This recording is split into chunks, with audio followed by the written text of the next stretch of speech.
Our next panel is about food hacking. Some people don't even know what it is. Performance food, how to eat better, to feel better. This is creating fascinating opportunities for both entrepreneurs and investors, and is forcing the food industry to innovate differently and at a faster pace. So to moderate this panel, we have the European Marketing Director head, he's the European head. He's the head, the head goes first. He's the head of European marketing for the startup accelerator Techstars. He's an entrepreneur himself, and he surely knows his food. First time ever I spoke to him, but mind you, it's an Irishman living in Berlin. He recommended me 2 restaurants in Madrid. I live in Madrid, it's my city. I didn't know the restaurants, and I then went to them. I were excellent. So, you can ask him for tips where to go for dinner tonight. Please, let's welcome Brian Daly. And his panel, obviously, he's going to introduce them. Come on, the panel. Thank you so much. Up. We have the chairs? Sure. Is this microphone on? It is. Hello. So yes, I do really like food, but when it gets down to the real technical nitty-gritty bits about food and what the future of food holds, these are the experts. So I'm just going to facilitate a conversation. I'm just going to try to get some people to speak. And we're going to learn a little bit more about each of these wonderful entrepreneurs and investors, what they're up to, what they're doing, and how they're changing the future of how we consume food, the types of foods we consume, the types of beverages we consume, and how it's changing going forward. So yeah, my name is Brian Daly. I work for a company called Techstars. I found out last night over wine and food at a great event by Reimagine Food. Here's a Techstars founder himself, just joined the cohort in New York, and we're going to find out a little bit more. So I guess starting with Camille, I'm very close to you, so I'm just going to shimmer back a little bit. Starting with Camille, I'd love to find out a little bit more about what you're doing, what you're up to, so if you want to give us an overview. Yeah, Great. for sure. So my name is Camille. I'm the CEO and co-founder of Affiner. And Affiner is a New York-based consumer biotech company. And I want to start by saying that, it's a real pleasure to be here. Madrid has kind of a special place in my heart, and wonderful food culture is really amazing here. And so what we're trying to do with Affiner is really to kind of build a new bridge between craft food and biotechnology. And so we've developed a very specific fermentation platform. We use controlled fermentation to improve both the nutritional value and the flavor of different craft food. We've launched our first product last summer on Kickstarter. It's a fermented coffee. We worked specifically on improving both the digestibility of coffee, which is a big problem for about 15 to 20% of coffee drinkers, and also the flavor. And again, we work specifically on bitterness and astringency of the coffee flavor. And the idea really is not to rewrite coffee completely, but kind of shine a new light on terroir and use, science to really improve the product. So moving forward, we have a number of other cultured products that we're working on, and really, the idea is to kind of, unveil the hidden potential of many plant-based foods. Very cool. So yeah, I guess last night we were talking about startups having a big vision and a little narrow focus. So your narrow focus right now is working with coffee, third wave coffee, and improving that. But in terms of what's coming next, can you give us a little bit of an idea of what you've got in the pipeline? Absolutely. So we're working on really making a platform that is universal and applicable to many food products. And what we really do is we select and screen for natural microbes that are going to do very specific job on different food products. So chewing away specific molecules that are not interesting and adding others that are more interesting. So one of the things that we have on the pipeline, for example, is working with cereal and grains. And so we're working both on allergens, but also protein content, for example. In grains, there's about 20% of proteins that are stuck in complexes that makes them non-bioavailable for human digestion. So using our fermentation platform, we can unlock them and basically, improve the digestibility of the proteins in grain, improve the pool of digestible proteins in grains. Thank you. Yeah. Alec, how are you? I'm doing great. Awesome. So you produce a designer wine, but it's not produced traditionally. Do you want to tell us a little bit about what you're doing? Sure. So there's no grapes involved, no yeast, no fermentation. So what we've done is essentially said all of the terroir, the history of the vineyard, all the story and the marketing that goes into wine is merely mythology, in the sense that it doesn't actually have any direct bearing on the molecules that are there. And if we can understand every molecule, quantify and identify it, then surely we could simply source those from various other places that are more sustainable, more scalable, and combine them from scratch to recreate that exact same wine. When you say other places, yeah, so imagine, for example, there's sucrose in a champagne that hasn't been completely fermented. So that's added in, right? But the same thing is true of anything that is originally in the grape or in the yeast. It comes from somewhere else or can be found somewhere else. The glucose, the fructose, all of the flavor compounds, the acids, the ethanol as well can be fermented from corn and is much more sustainable and lower cost when it comes from corn or grain than when it comes from grapes. And so when we pick and choose where each of these molecules come from, then we have an opportunity to dramatically decrease the cost and have much more control over the final product. Awesome. Who here likes wine? I'm going to see a show of hands. You're in Madrid. Awesome. Who here likes designer scientific wine? Awesome. I think you've got some more customers on the way. Katharina. Hi. You make insects. Yes, we grow insects.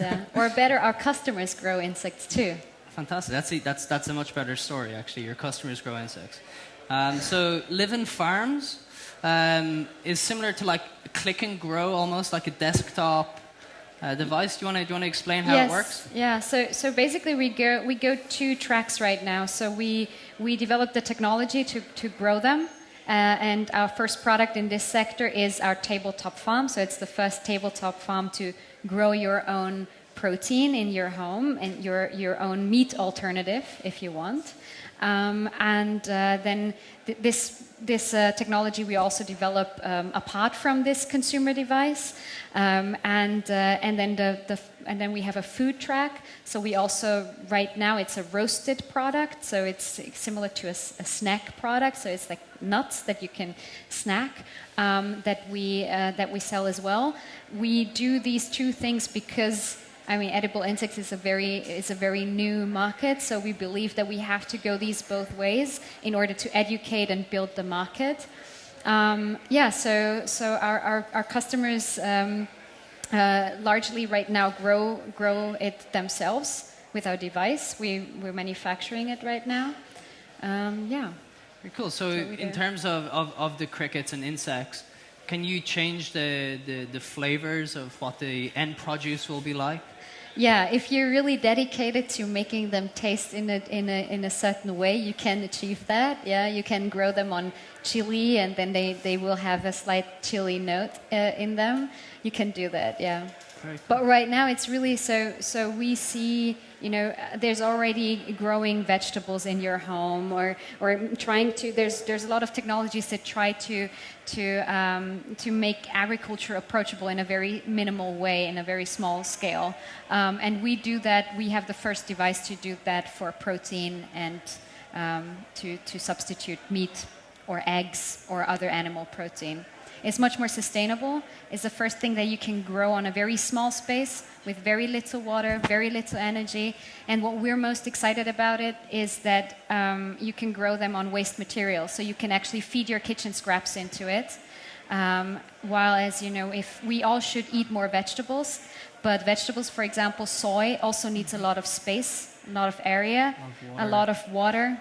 You need good soil to grow vegetables. And in growing insects, we can really go vertical. We can go almost independent from land surface. It's incredible. Do you find that there's like a psychological barrier to eating insects? Yeah, definitely. I mean, we definitely come across a barrier to eat insects, but this is slowly changing. There's been a rapid increase in awareness of eating insects in the U.S. and in Europe in the last year alone. There's been numerous startups springing up in this space doing different things about it. There's a lot of excitement. People that care about healthy and sustainable food, they really look at this as the next big thing. It's the next superfood, if you want. Cool. Mathieu, comment ça va? Ça va très bien. Awesome. Funny story about Mathieu. Well, not about him. Last time I was in Madrid, which was several months ago, I met randomly a colleague of Mathieu's who works with him. And then all of a sudden we're sitting on a panel together, so it really goes to show you it's a very, very small world. Yeah. Algama, Yeah. do you want to tell us a little bit about what it is and the big vision behind that? Yeah. So in Algama, we want to take part in the food revolution that is coming by proposing healthy, tasty, and sustainable food products made of microalgae. So why microalgae? Actually, I'll answer that question with some key figures. So now in 2016, we are 7.3 billion people on Earth, and in 2050 we'll be near 10 billion people. The global protein demand will rise by more than 70%. And the current way to produce those proteins are very impactful on the environment. So why microalgae? First, it exists more than 200,000 different species of microalgae in the world. And in each species we have several different strains. And for example, the most well-known microalgae, the spirulina, that is authorized in quite all areas for the food consumption, the human food consumption. Spirulina is the richest element in protein at the natural state. It's around 70% of protein at the raw state, with all the essential amino acids, which is very rare, especially for a plant-based product. If you take an amount of protein coming from the beef, the same amount of protein taken from the spirulina, the amount of protein taken from the spirulina will need 300 times less farmland, 100 times less energy, and 50 times less water. So this is an amazing resource that is not really used in the common food. So why is it? Actually, the answer is very simple. It doesn't taste good. Actually, it doesn't taste for the common, usual Western habits. So that's our job. So in Algama, we have gathered scientists, food engineers, chefs, marketers that are together in order to reinvent and reimagine food made of those amazing resources. So you guys recently raised 2 million? Is that correct? Actually, we raised 3.5 million. 3.5 million. You Yeah. relocated to New York? Yeah, and actually we have the part of the team in France. Most of the R&D is in France. And we moved to New York in order to face the American market and also the US investors. Very cool. Very cool. Martin, how's it going? All right, thanks. Awesome. Awesome. Do you want to give us a quick overview of who you are? And, Yeah, what sure. you So I work for a fund called Index Ventures, which is an early stage and late stage fund based in Europe. We invest half in Europe, half in the US, mainly from a technological angle, but we've made a bunch of kind of food-related investments. So, I'm on the board of a company called Deliveroo, which is a food delivery company based out of London, but now in 23 countries, 120 cities. So it's been growing fast. I think it's quite fascinating to hear what you guys are working on. We at Index started looking at the food space from a technological angle, so working mostly on distribution and how technology can change the way food gets produced and delivered. So with companies like Good Eggs, which is kind of farmer to table grocery service in San Francisco, Just Eat, which is a delivery service, Deliveroo, which is a next generation delivery service. And then from that, we also started doing a few proper food related investments like Soylent or Blue Bottle Coffee. So we've kind of started going, a bit more deeper in the chain with actual food brands. And I think the reason for us and the reason why we're looking at doing more in the space is we see that there is kind of a perfect storm coming in that space for a few reasons. The first one being, people's changing behavior, especially in urban area where people are more busy, want to spend less time cooking and are looking at other alternatives. With a few factors changing people's habits with their choice of consumption. So obviously globalization means that you can get food locally that you couldn't get before. Japanese food, Chinese food, Mexican food, it's kind of an internationalization of taste. And also the internet making it much more valuable to find information about different type of diets and different type of preference for taste. So changing taste in people.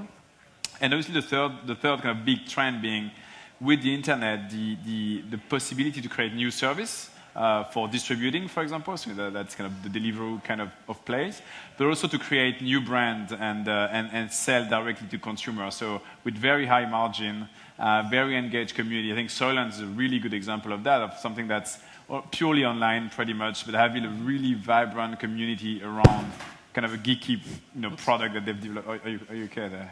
Someone died. And so that's, and I think that's the kind of thing that we are looking at as well, where you can have very high margin because it's mainly organic, referral, community-based marketing, just based on a very niche product addressing the need of a kind of small pool of population. But given how frequent the food consumption is and how large the baskets are, you can build very large companies just focusing on one very small niche where you can capture their imagination. So, awesome. Yeah.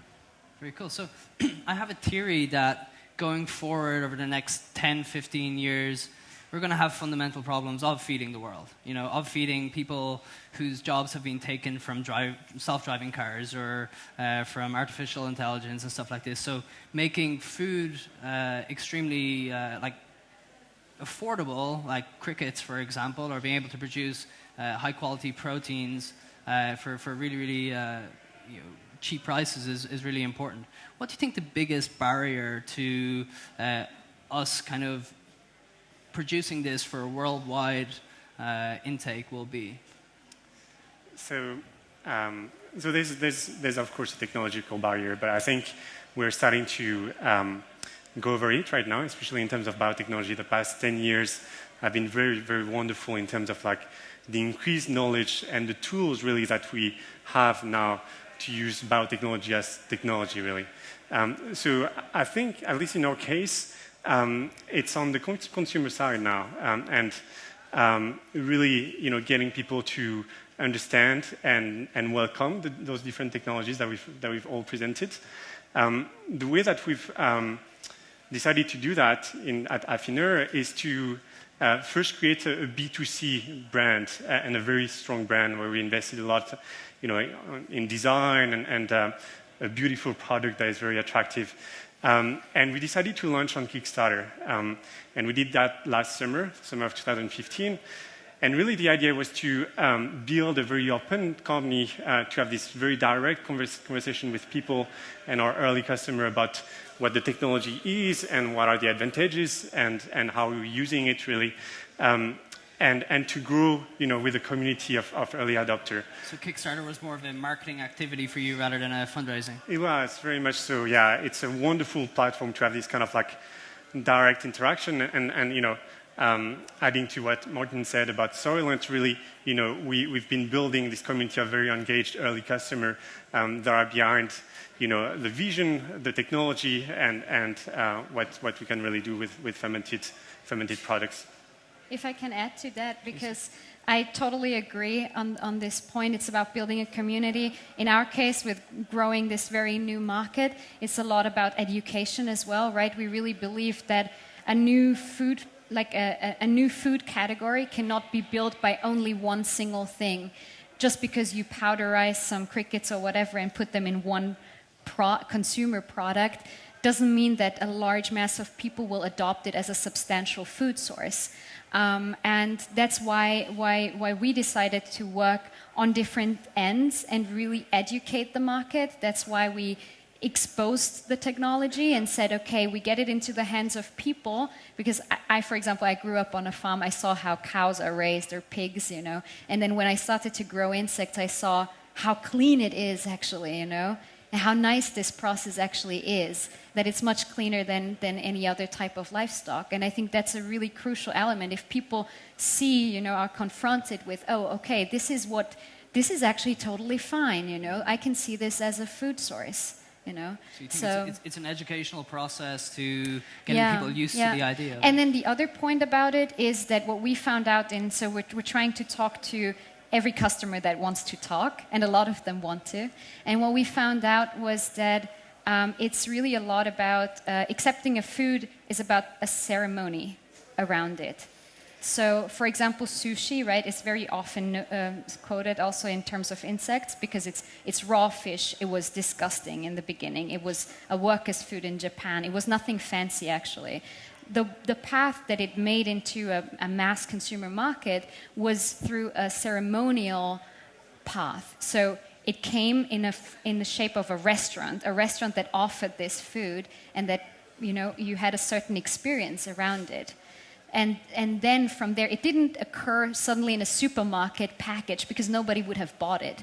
And we really see a similar thing here with insects. If you now present it in the supermarket, the take-up might not be that great, you know, but if you create an experience around it and a community, something that people talk about, something that people are like, oh my God, did you see this thing? You can actually grow this in your home. Then it becomes something that starts sickering into culture. Cool. So it comes down to a branding thing, and what you're telling us is you might have some cricket restaurants on the market pretty soon. Yeah, it needs a lot of different tiny parts, of course, though. Awesome. Alec, do you want to tell us a little bit more about your grand vision? Do you see people producing wine in their own homes with the right devices? Or? Potentially. I mean, the previous panel we were talking about 3D printing of foods. I think for me, it's you touch a button and the food that you want is prepared for you. But that vision is pretty far off. What we need to understand now is the molecular inks that are used, or that are going to be used to make these foods. And I think it's an interesting, you know, push versus pull kind of problem, if I can sort of try to meld it in with the previous question, because, you know, we get questions a lot about, like, well, how are you going to push this to consumers? I think if you look at something like veggie burger technology, which has been around for a long time, right, much more sustainable than meat, why haven't we seen very widespread adoption of that in people's diets? It's because the quality of that product just doesn't match the traditional counterpart. And so that's really key for us, is that to generate the pull, you have to have a lower price and or a higher quality product than the thing that you're replacing. Otherwise, you're going to be pushing as hard as you can, and you're just not going to be able to get the same kind of market adoption. And so that's why, rather than going through, you know, traditional flavor house development type strategy, where, you know, it's more of a let's make something palatable, what we wanted to do is say, let's understand it from as hardcore analytical chemistry, molecular biology perspective as we can, so we can properly recreate that product. And that way, people won't have the experience of it as being different. It will be the exact same thing that they know and love, just much cheaper, much more sustainable, and much more accessible. Awesome. So Martin, if you were going to invest in one of these 4 companies, and any company in general, what are you looking for? You know, do you have a thesis around the kinds of investments that you're going to make, and what are you looking for in the teams? Yeah, first, I think I really believe in the idea that the current farming infrastructure or economy is not sustainable. I strongly believe in that. I was vegetarian for a long time myself, so I think I have a fairly strong opinion on that, and I think I agree with most people on this panel, probably on that front. And so, looking for alternative, source of protein, I think is a very valuable goal. But that's the technology itself doesn't. I think that was very true. What was being said is that technology itself is not sufficient. There are other sources of protein already. The issue is the taste, and it's the marketing, and it's the community building. So I think similar to the way that Soylent, in a way, is another source of protein. And they've managed by picking a very small niche of early adopters, computer developers who don't really want to cook and don't have time because they're too busy working, and prefer kind of drinking their meals, but still having kind of a semi-healthy diet through Soylent, using that very small pool and then trying to kind of make it to mainstream by adding coffee and adding like other things that make it a bit more broader over time. I think that's a smart way. So I think what we would be looking at is not only, okay, is the technology viable, is it cheaper, but is it resonating with consumers? And are the entrepreneurs not only obsessed about their mission and the technology angle of producing these cheaper proteins, for example, but also how to communicate that and how to build the community and the cult around their product, which is what you need if you are to sell online exclusively, because you won't have that physical connection that you have in a supermarket. So you have to be able to. And it's hard for food because food is something you have to taste, you have to touch, you have to visualize. And online, that's why it's one of the last category to be disrupted in the consumer space, and why it's still way majoritarily offline, because it's hard to sell online. Just looking at a photo doesn't really tell you much about food. And so so the only way to really do that is to get referral and reviews and build a community and have people around you who tell you need to try Soylent, you need to try insects because X, Y, Z, because it's amazing for X, Y, Z reasons. So that's that magic that we'd be looking at. Cool. So it's about building community. It's about building trust in the product. Very cool. So we have 1 minute and a half left. Does anybody from the audience have a question? This lady up to the front here. I think we have a mic coming towards you. Thank you. Hello. Well, my question is for living farms, because as far as I know, in the EU, there are only 3 countries that allow insects for human consumption, and in Spain, for instance, it's forbidden, at least till 2018, that we will have the new novel food regulation. So I would like to ask you in general about the legal challenge of your company. Yeah, it's a very gray area, because there's a lot of small players right now in this field, a few big ones, and yes, we're all sort of waiting for this big step to happen, and I think it's gonna happen. I mean, in 2018 there should be the novel food regulation. Then we know exactly which boxes to tick in order to sell it without any compromise in the European market. Until then, I think we as a company we went about it in a very straightforward way, right? We have these 2 tracks, and the product to grow your own is something that we're certainly still touched by the regulation that it's not that you can. So for the audience, there's a novel food regulation in Europe. Which was introduced in 1997. That was after BSE, the mad cow disease, got spread, and it's in order to prevent new foods, novel foods that have not been eaten before 1997 to a substantial degree, in order to block these foods and say, no, you have to tell us that this is safe or this is being eaten somewhere else to a good extent in order for it to come on the market. And for insects, they have not been eaten to a big extent before 1997, and therefore we're not, in a lot of European countries, we're not technically allowed to just go into the market and sell it on the shelves. It's already happening though in Holland, in the UK, in some other countries, in Belgium. And so we're certainly touched by this fact also for our technology. Even though people get our growing device, they grow their own, and we're not selling the food product directly. They're there is like growing vegetables. We cannot be liable. We do everything. Everything is food grade in our device. But if you grow vegetables that are toxic or whatever, you can also the person that sells the pot or the click and grow that sells it is not liable to the product you grow. Then there's other markets, Asian markets and the US market that is much easier, that is clear for us to go into with a food product. Right. So I'm getting the dead stare. Yeah, I was going to say, this is a passionate entrepreneur. You ask her a question and she just takes 10 minutes to explain the whole thing, just in case. But we're going to have to stop here, sorry. Brian, if you want. Time over. If you can. Ladies and gentlemen, the people who are changing the world, the way we eat and consume foods.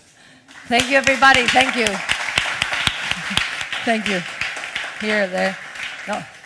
Thank you, Brian, and thank you for your fantastic moderation and the panel.